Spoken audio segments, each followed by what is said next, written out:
শেষ হয়ে গেল ২০২৪ সালে আর্জেন্টিনার সকল ম্যাচের সূচি।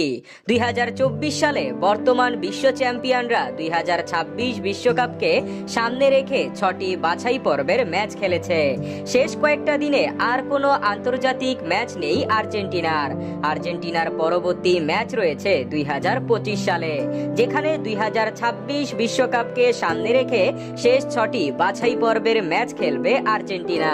২০২৪ সালে আর্জেন্টিনা সর্বমোট ১২টি ম্যাচ শেষ করেছে, যেখানে তারা ৮টি ম্যাচ জিতেছে, ১টি ড্র ও ৩টি পরাজয়ে ২৫ পয়েন্ট নিয়ে সবার উপরে ১ নম্বরে রয়েছে।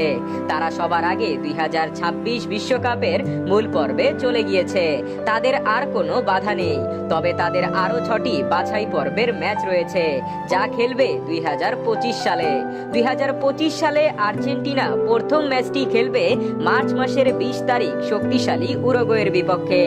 এর ঠিক ৪ দিন পর আর্জেন্টিনা মুখোমুখি হবে চিরপ্রতিদ্বন্দ্বী ব্রাজিলের বিপক্ষে। ম্যাচটি অনুষ্ঠিত হবে মার্চ মাসের ২৫ তারিখ। দুটি ম্যাচই সময় ও ভেন্যু এখনো দেওয়া হয়নি। তৃতীয় ম্যাচটি খেলবে জুন মাসের ৪ তারিখ চিলির বিপক্ষে। চতুর্থ ম্যাচটি খেলবে জুন মাসের ৯ তারিখ কলম্বিয়ার বিপক্ষে। এই ম্যাচটিও সময় ও ভেন্যু এখনো চূড়ান্ত করা হয়নি।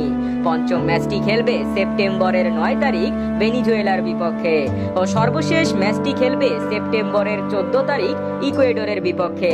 এ সবগুলো ম্যাচ আর্জেন্টিনা খেলবে ২০২৫ সালে। এর মধ্যে কিছু ফ্রেন্ডলি ম্যাচও আসতে পারে।